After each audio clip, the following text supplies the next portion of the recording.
প্রার্থিতা ফিরে পেতে ইসিতে আপিল শুরু। আবেদন করা যাবে শুক্রবার পর্যন্ত। ভোট বানচালের চেষ্টা করলে কঠোর ব্যবস্থা, হুঁশিয়ারি স্বরাষ্ট্র উপদেষ্টার।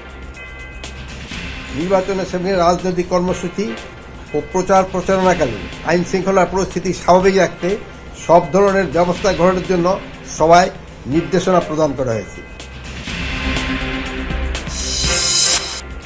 তারেক রহমানের সাথে বামপন্থী সহ কয়েকটি দলের সাক্ষাৎ। গণ অভ্যুত্থানের পর সৃষ্ট সুযোগ দেশ গড়ার কাজে লাগানোর আহ্বান বিএনপির ভারপ্রাপ্ত চেয়ারম্যানের। জুলাই অভ্যুত্থানে নিহত আরও ৮ জনের পরিচয় ডিএনএ প্রোফাইলিংয়ে শনাক্ত। তোলা হবে আরও কয়েকজনের দেহাবশেষ। রায়েরবাজারে দাফন ১১৪ জন বিভিন্নভাবে নিহত। এই কঠিন কাজটি সম্পন্ন করতে দেশি বিদেশি বিশেষজ্ঞ এবং আন্তর্জাতিক মানদণ্ড অনুসরণ করা হয়েছে। আইপিএল সম্প্রচারে বন্ধ রাখার নির্দেশ দিয়েছে তথ্য মন্ত্রণালয়। মুস্তাফিজকে বাদ দেওয়ার পর এই সিদ্ধান্ত নিল সরকার। আমন্ত্রণ যমুনা নিউজে, আপনাদের সঙ্গে আছি আমি ইশরাত জাহান। এতক্ষণ শিরোনামগুলো দেখছিলেন। ত্রয়োদশ জাতীয় সংসদ নির্বাচনে প্রার্থিতা বাতিলের বিরুদ্ধে আপিল কার্যক্রম চলছে। গতকাল যাচাই বাছাইয়ের শেষ দিন পর্যন্ত সারা দেশে ৭২৩ জনের মনোনয়নপত্র বাতিল করা হয়। সকালে আপিল কার্যক্রম পরিদর্শনে নির্বাচন কমিশনে আসেন প্রধান নির্বাচন কমিশনার এএমএম নাসির উদ্দিন। এ সময় তিনি বলেন, পরিবেশ ভালো আছে, সবার সহযোগিতায় এবার অবাধ ও সুষ্ঠু নির্বাচন করতে পারবে ইসি। এর আগে রোববার বিকেল ৫টায় শেষ হয় ত্রয়োদশ জাতীয় সংসদ নির্বাচনের মনোনয়নপত্র যাচাই বাছাই। এরপর ১,৮৪২টি মনোনয়নপত্র বৈধ হয়েছে বলে জানানো হয়। আপিলের জন্য আগারগাঁওয়ের নির্বাচন ভবনে অঞ্চলভিত্তিক 10টি বুথ স্থাপন করা হয়েছে। ৯ জানুয়ারি বিকেল ৫টা পর্যন্ত প্রার্থী, ব্যাংক বা আর্থিক প্রতিষ্ঠান, সরকারি সেবাদানকারী প্রতিষ্ঠান বা প্রার্থীর লিখিতভাবে ক্ষমতাপ্রাপ্ত কেউ ইসিতে আপিল করতে পারবেন।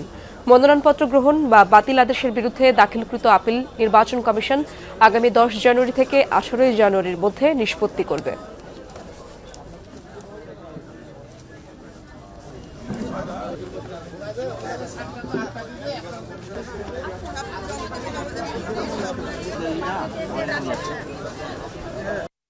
আমার বিরুদ্ধে কোনো মামলাও নাই, আমার বিরুদ্ধে কোনো ঋণ খেলাপিও নাই।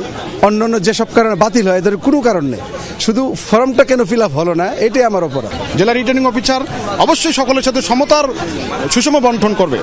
আমাদেরকে বৈষম্য করা হয়েছে, এই জন্য আমরা আবার আপিল করতে এসেছি। যখন নমিনেশন ফাইল করে অনেক লোক গিয়ে হাজির হয়, রিটার্নিং অফিসারের ওখানে অনেক একটু ভিড় হয়, কিন্তু it will all be over ইনশাল্লাহ। আমরা এখনো কনভিন্সড যে আমরা একদম একটা ফেয়ার অ্যান্ড ক্রেডিবল ইলেকশন ইনশাল্লাহ দিতে পারবো। দর্শক, নির্বাচন কমিশনে রয়েছেন আমার সহকর্মী তানভীর মৌসুম। সেখানকার আপডেট তার মাধ্যমে জানার চেষ্টা করব। তানভীর, জানাবেন আজকের আপিল কার্যক্রমের সবশেষ কি তথ্য রয়েছে আপনার কাছে? এরশাদ, সবশেষ তথ্য হচ্ছে এখন পর্যন্ত 23 জনের আপিল গ্রহণ করা হয়েছে। 23 জন আপিল করেছেন। সেই 23টি আপিল নির্বাচন কমিশন এই নির্বাচন ভবনে তাদের যে কেন্দ্রীয় বুথ সেখানে আসলে গ্রহণ করা হয়েছে।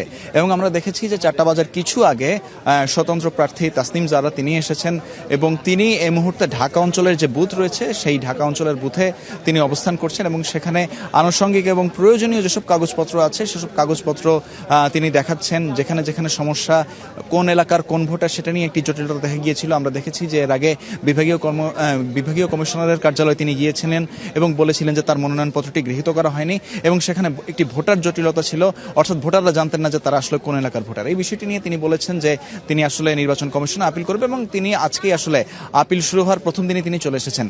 এবং এখন আমরা দেখেছি যে আসলে বেশ কয়েকজন প্রার্থী আসার পর এই বিকালবেলাতে আসলে নির্বাচন ভবনের সামনে যে বুথগুলো করা হয়েছে আপিলের জন্য সেখানে একটি জমজমাট ভাব বিরাজ করছে। কিন্তু সকালের দিকে কিছুটা ঢিমেতালেই চলছিল নির্বাচন ভবনে এই আপিল করার যে কার্যক্রম সেটি কিন্তু আমরা দেখেছি যে সময়ের সাথে পাল্লা দিয়ে ধীরে ধীরে বেড়েছে এবং এখানে প্রতিটি অঞ্চল ভিত্তিক বুথ করে দেওয়া হয়েছে। মোট 10টি বুথ, সেখানে বিভিন্ন অঞ্চল রয়েছে, ঢাকা অঞ্চল রয়েছে, সিলেট অঞ্চল রয়েছে, খুলনা, রাজশাহী, এরকম বিভিন্ন অঞ্চল রয়েছে, কুমিল্লা অঞ্চল রয়েছে এবং এছাড়া আরেকটি বুথ রয়েছে, সেটি হচ্ছে কেন্দ্রীয় বুথ।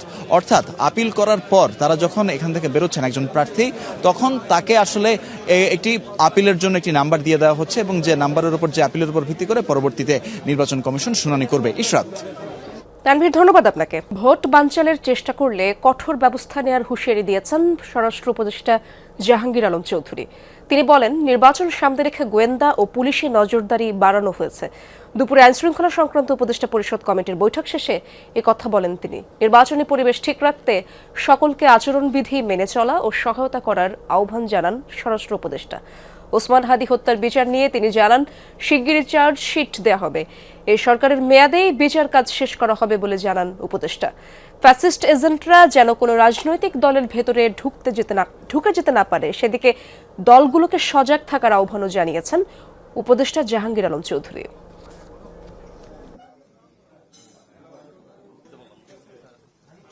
নির্বাচনের সামনে রাজনৈতিক কর্মসূচি ও প্রচার প্রচারণাকালে আইন শৃঙ্খলা পরিস্থিতি স্বাভাবিক রাখতে সব ধরনের ব্যবস্থা গ্রহণের জন্য সবাই নির্দেশনা প্রদান করা হয়েছে। আমি সাধারণ জনগণ সহ সংশ্লিষ্ট সকলকে অনুরোধ করছি, সবাই যেন নির্বাচনের পরিবেশ নিশ্চিতকরণে সহযোগিতা করেন এবং নির্বাচনী আচরণবিধি মেনে চলেন। বিএনপির ভারপ্রাপ্ত চেয়ারম্যান তারেক রহমানের সাথে সাক্ষাৎ করেছেন সিপিবি, বাসদ সহ বাম দলগুলোর সমন্বয়ে গঠিত গণতান্ত্রিক যুক্ত ফ্রন্টের নেতারা। তাদের দেশ এগিয়ে নিতে অভ্যুত্থানের পর তৈরি হওয়া নতুন সুযোগ কাজে লাগানোর আহ্বান জানিয়েছেন বিএনপির শীর্ষ নেতা। এছাড়াও তার সাথে আজ সাক্ষাৎ করেছেন গণসংহতি আন্দোলনের প্রধান সমন্বয়ক ও ব্রাহ্মণবাড়িয়া ৬ আসনের বিএনপি সমর্থিত প্রার্থী জুনায়েদ সাকিও। আলাদাভাবে সাক্ষাৎ করেন জমিয়ত উলামায়ে ইসলামের নেতারাও। সমাজের বিভিন্ন শ্রেণী পেশার মানুষের পাশাপাশি বিভিন্ন রাজনৈতিক দলের নেতাদের সাথেও সাক্ষাৎ করতে শুরু করেছেন বিএনপির ভারপ্রাপ্ত চেয়ারম্যান তারেক রহমান। গুলশান চেয়ারপারসনের কার্যালয়ে সোমবার আসেন সিপিবি, বাসদ সহ বামপন্থী জোটের নেতারা। বেশ আন্তরিক ও সৌহার্দ্যপূর্ণ পরিবেশে এই বৈঠক অনুষ্ঠিত হয়।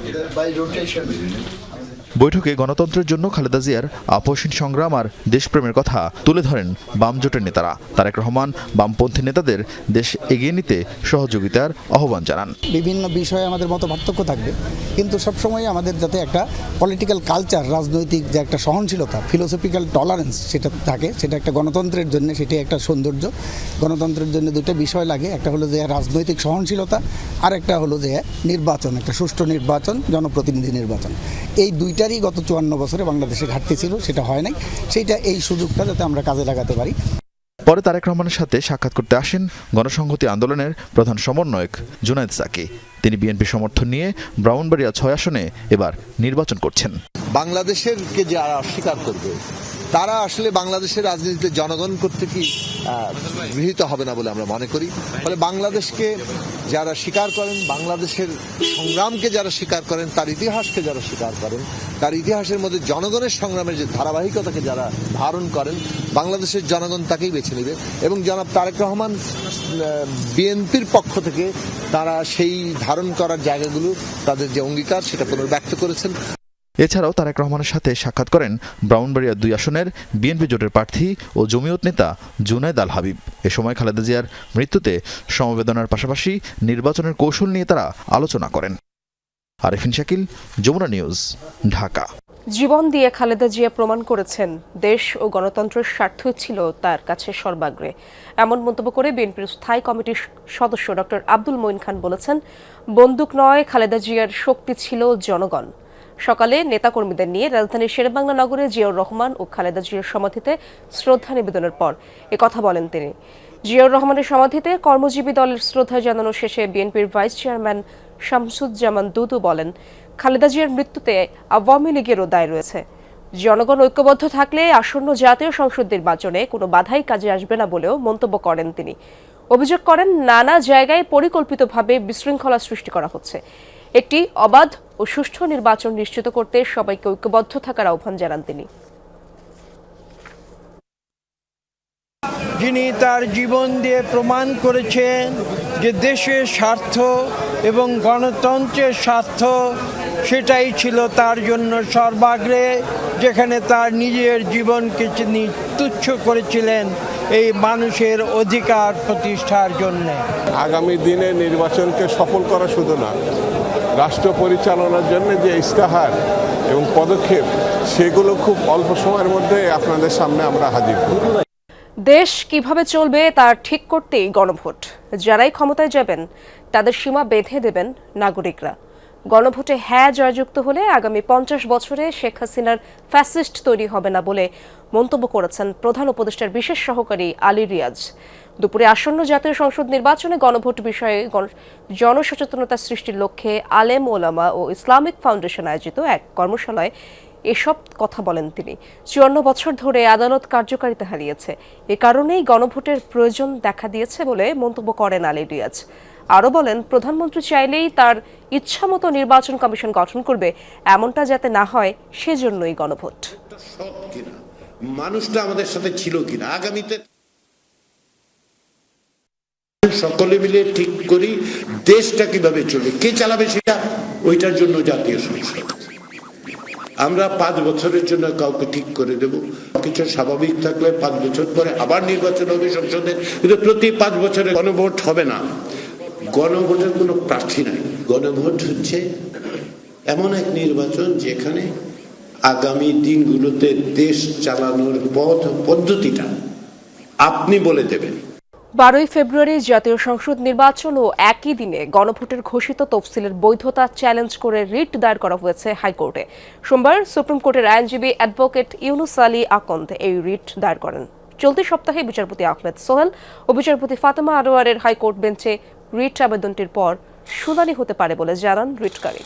উচ্চ আদালতের সিদ্ধান্ত মোতাবেক এটি তত্ত্বাবধায়ক সরকারের মাধ্যমে নির্বাচন এখনও করতে পারে এবং তত্ত্বাবধায়ক সরকার এখনও গঠন করতে পারে, কিন্তু অন্তর্বর্তীকালীন সরকার কোনো অবস্থাতেই কোনো আইনেই নাই নির্বাচন পরিচালনা করা। নির্বাচন করতেছে, গণভোট করতেছে অন্তর্বর্তীকালীন সরকার, কোনো আইন নেই। রায়ের বাজার কবরস্থানে দাফন হওয়া 114 জনই জুলাই শহীদ নন। সড়ক দুর্ঘটনা বিষপানে মারা যাওয়া মরদেহ পেয়েছে সিআইডি। সকালে রায়ের বাজার কবরস্থানে জুলাই আন্দোলনে পরিচয় শনাক্ত হওয়া শহীদ 8 পরিবারকে কবরের দায়িত্ব বুঝিয়ে এসব কথা বলেন সিআইডি প্রধান মোহাম্মদ সিবগাতুল্লাহ। তবে এখানে পাওয়া অধিকাংশ মরদেহেই মিলেছে বুলেটের চিহ্ন। এই মায়ের আহাজারি যেন থামার নয়। প্রায় 1.5 বছর পর প্রিয় সন্তানের মরদেহের সন্ধান পেয়ে কান্নায় ভেঙে পড়েন। তার মতো শোকে স্তব্ধ জুলাই আন্দোলনের শহীদ আরও 8টি পরিবার, যাদের দীর্ঘ নিঃশ্বাসে ভারী হয়ে ওঠে রায়ের বাজার কবরস্থানের বাতাস। সোমবার সকালে আনুষ্ঠানিকভাবে জুলাই গণ অভ্যুত্থানে শাহাদাত বরণকারী অজ্ঞাত শহীদদের লাশ তোলা ও শনাক্তকরণ কার্যক্রম এবং এর ফলাফল উপস্থাপন করে সিআইডি। এ সময় উপস্থিত ছিলেন শহীদ পরিবার, মুক্তিযুদ্ধ, স্থানীয় সরকার উপদেষ্টা ও স্বাস্থ্য মন্ত্রণালয়ের বিশেষ সহকারী সহ অন্যান্যরা। 9 ভুক্তভোগী পরিবারের দেওয়া নমুনার ভিত্তিতে 8 শহীদ পরিবারের ডিএনএ প্রোফাইলিং এর মাধ্যমে শনাক্ত করেছে সিআইডি। ঠিকই আমার ছেলের আন্টি করে আমার দেখাইলো, যদি আগে দেখাইতো তা আমার শরীরের আমি দিন দিতে লাশটাও তো পাইতাম। ওয়ারিস থাকা সত্ত্বেও বেয়ারিশভাবে দাফন করছে, তাদের বিচার আমি চাই। এই ইন্টিরিম সরকারকে বলবো, আপনারা পদত্যাগ করার আগে আমাদের ভাইদের হত্যার বিচারটা অন্তত কইরেন। সিআইডি প্রধান বলেন, অধিকাংশ মরদেহেই মিলেছে বুলেট। তবে এখানে দাফন হওয়া 114 জনই জুলাই শহীদ নন, অনেকে বিভিন্নভাবে মারা গেছেন। 114 জনই জুলাই যোদ্ধা না, এখানে ছোট্ট বেবিও আছে, কিন্তু রোড অ্যাক্সিডেন্ট আছে, বিষপানে আত্মহত্যা। বাট আমাদের কিছু করার ছিল না, যেহেতু ওই টাইমটা ধরে, ওই এনক্লেভ ধরে আমাদের সকলকে উঠাতে হয়েছে। এটাই 114 জনই জুলাই যোদ্ধা না। মুক্তিযুদ্ধ বিষয়ক উপদেষ্টা বলেন, মরদেহ আন্তর্জাতিক মানদণ্ড মেনে উত্তোলন করা হয়েছে, আর এই প্রক্রিয়া অব্যাহত থাকবে। এই কার্যক্রম কেবল আইন, মানবাধিকার এবং আন্তর্জাতিক মানদণ্ডের প্রতি আমাদের অঙ্গীকারেরই প্রতিফলন নয়, এটি নিখোঁজ শহীদদের পরিচয় নির্ধারণ, পরিবারগুলোর অনিশ্চয়তা দূরীকরণ এবং ভবিষ্যতের বিচারিক কার্যক্রমের জন্য গুরুত্বপূর্ণ ফরেনসিক প্রমাণ সংরক্ষণেও সহায়ক হয়েছে। অজ্ঞাত মরদেহের পরিচয় শনাক্তের এই অভিজ্ঞতা পুলিশ সহ আইন শৃঙ্খলা বাহিনী অন্যান্য মামলাতেও কাজে লাগানো যেতে পারে। বাংলাদেশে কখনো এত বড় স্কেলে কবর লাশ থেকে উত্তোলন করা হয়নি এবং এইভাবে ডিএনএর ব্যাপকভাবে যে কাজটা করা হয়েছে, ইনফরমেশন সংগ্রহ করে ফরেনসিক এক্সপার্টদের সহায়তায় লাশ শনাক্তকরণের, সেটাও এইভাবে করা হয়নি। পরে পরিচয় শনাক্ত হওয়া 8 পরিবারের কাছে তাদের প্রিয়জনের কবরের দায়িত্ব হস্তান্তর এবং শহীদদের আত্মার মাগফিরাত কামনায় দোয়া মোনাজাত করা হয়। রাব্বি সিদ্দিকী, যমুনা নিউজ, ঢাকা। চাঁদাবাজি, মামলা বাণিজ্য ও প্রতারণার মাধ্যমে বিপুল অর্থ আত্মসাতের অভিযোগে গ্রেপ্তার জুলাই যোদ্ধা তাহরিমা জান্নাত সুরভিকে 2 দিনের রিমান্ডে নেয়ার নির্দেশ দিয়েছেন আদালত। দুপুরে গাজীপুর চিফ মেট্রোপলিটন ম্যাজিস্ট্রেট আদালত 2 এর বিচারক এই আদেশ দেন। এদিকে তাকে রিমান্ডে নেয়ার প্রতিবাদে আদালত প্রাঙ্গণে বিক্ষোভ করেন বৈষম্য বিরোধী ছাত্র আন্দোলন ও জাতীয় নাগরিক পার্টির নেতাকর্মীরা। এ সময় তাহরিমার পক্ষের আইনজীবী আসাদুজ্জামান বলেন, জুলাই যোদ্ধা তাহরিমা জান্নাত সুরভির বিরুদ্ধে আনা সকল অভিযোগ মিথ্যা, তবে আদালত সম্পূর্ণ বিষয় আমলে নিয়েছেন বলেও উল্লেখ করেন তিনি। এর আগে চাঁদাবাজি, মামলা বাণিজ্য ও প্রতারণার মাধ্যমে বিপুল পরিমাণ অর্থ আত্মসাতের অভিযোগে 24 ডিসেম্বর টঙ্গীর নিজ বাসা থেকে তাহরিমাকে গ্রেপ্তার করে পুলিশ।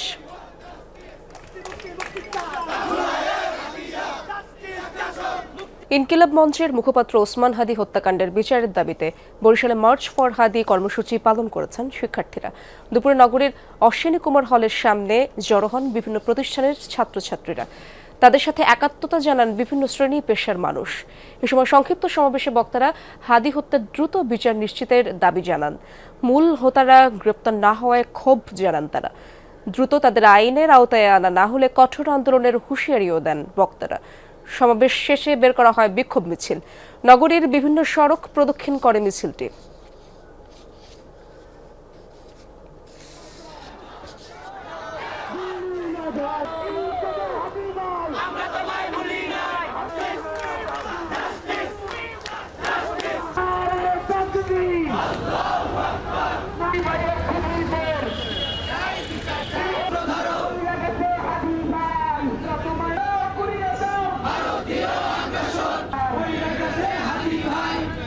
চোর সন্দেহে খুঁটিতে বেঁধে এক নারীকে নির্যাতনের ঘটনায় 5 জনকে গ্রেপ্তার করেছে পুলিশ। শুক্রবার ভোরে গুলশানের নর্দা এলাকায় ঘটনাটি ঘটে। সামাজিক যোগাযোগ মাধ্যমে ভিডিও ছড়িয়ে পড়লে এ নিয়ে বাড়ে উদ্বেগ। পুলিশ জানিয়েছে দোষীদের বিরুদ্ধে এরই মধ্যে নেওয়া হয়েছে আইনি ব্যবস্থা। আনুমানিক 25 থেকে 30 বছর বয়সী একজন নারীকে দুহাত বেঁধে মাথায় পানি ঢেলে দেওয়ার ভিডিও সামাজিক যোগাযোগ মাধ্যমে ভাইরাল হলে নেটিজেনদের মাঝে বাড়তে থাকে অস্বস্তি। ঘটনাটি 2রা জানুয়ারি গুলশানের নর্দা এলাকার। এই সেই পোস্ট যেখানে বাধা হয়েছিল ওই নারীকে চোর সন্দেহে। জানা যায় ওদিন খুব সকালে ওই নারী এসেছিলেন এই এলাকার মার্কাজুত তালিম আল ইসলামী ঢাকা এই মাদ্রাসাটিতে। এরপর উনি একের পর এক তলায় যেতে থাকেন। সেখানেই ছাত্র ও শিক্ষকরা চোর সন্দেহে ধরে ফেলে তাকে। ওই নারীর কাছে চুরির কোনো মালামাল পাওয়া না গেলেও কেবল আচরণে চোর সন্দেহ করে জড়ো হওয়া স্থানীয়রা। প্রচণ্ড শীতের মধ্যে ঠান্ডা পানি ঢেলে চালানো হয় নির্যাতন। বিপুল উৎসাহে সেই নির্যাতন ভিডিও ধারণ করতে দেখা যায় কয়েকজনকে। মাদ্রাসার শিক্ষার্থীদের দাবি, ওই নারী এলাকার কেউ নন। কেন এখানে এসেছিলেন সে সম্পর্কে তার বক্তব্য স্পষ্ট নয়। বলেনি নিজের নাম পরিচয়। এতেই বাড়ে সন্দেহ। মহিলাকে যত বলছে কি জন্য আসতে, মহিলায় চুরি করতে আসতে, এটা কোনো স্বীকার করে না। তার আগে মাদ্রাসা থেকে অনেক ফোন চুরি হয়েছে। উঠে সে একদম 6 তলা পর্যন্ত চলে গেছে। পরে হঠাৎ করে ছাত্ররা দৌড়ান দিছে আর সে 4র্থ তলায় এসে একটা কামরার ভিতরে ঢুকে গেছে। পরে যখন সবাই দেখেছে এটা মহিলা, এখন তাকে তো কিছু করা যেতে পারছে না, যার কারণে সবাই নিচ্ছেন তাকে নামিয়ে এসে সবাই তাকে বেঁধে একটু পানি মেরে দিচ্ছে। এলাকাবাসীর কেউই শনাক্ত করতে পারেনি ভুক্তভোগী নারীকে। পুলিশে না গিয়ে ঘটনার পর তাকে ছেড়েও দেওয়া হয়। এরা কি উপরে উঠে পকেট থেকে নাকি মোবাইল নিচ্ছে। এখন 70 আমি তো বলতে পারি না। তারপরে তারা এখানে বাইরে রাখছে, বাজার পরে মারিটাই নেই, এমনি পানি ঢালছে। প্রতিটা রুমে রুমে ঘুরেছে। ঘোরার পরে তখন এরা সন্দেহমূলক চোর চোর করে ধরেছে। মহিলারা তো কেউ চিনে না, না না মহিলারা তো কেউ চিনে না, এটা তো চোর। ভিডিও করে ছাড়িয়ে দিছে কে বা কারা, এটা আবার ভাইরাল হয়ে গেছে। সিসিটিভির ফুটেজ বিশ্লেষণ করে নির্যাতনে জড়িতদের চিহ্নিত করেছে পুলিশ। এর মধ্যে ওই নারীকে খুঁটিতে বাঁধেন নাইম ও শরীফ। মাথায় পানি ঢেলে বাঁধন খুলে দেন আতিক। সহযোগী ছিলেন লোকমান ও ইকরাম। আটক সবাই মাদ্রাসার সাথে সম্পৃক্ত। 3 জন অপ্রাপ্তবয়স্ক ছাত্র, শিক্ষক 2 জন। পুলিশ বলছে নির্যাতনের সময় তাদের কার্যক্রম আইনের স্পষ্ট লঙ্ঘন। তারা যে কাজটা করেছেন, আইন হাতে তুলে নিয়েছেন, এটা পুরোপুরিভাবে অন্যায়। তারা অবশ্যই আমাদেরকে জানাতে পারতেন, 999-এ কল দিতে পারতেন। কোনো অবস্থায় কোনো একটা অপরাধ যদি প্রমাণিত না হয়, নিজের হাতে আইন তুলে নেওয়ার কোনো সুযোগই নেই। এবং ঘটনার সাথে যারা জড়িত ছিল এই মর্মে কয়েকজনকে আমরা নিয়ে আসি।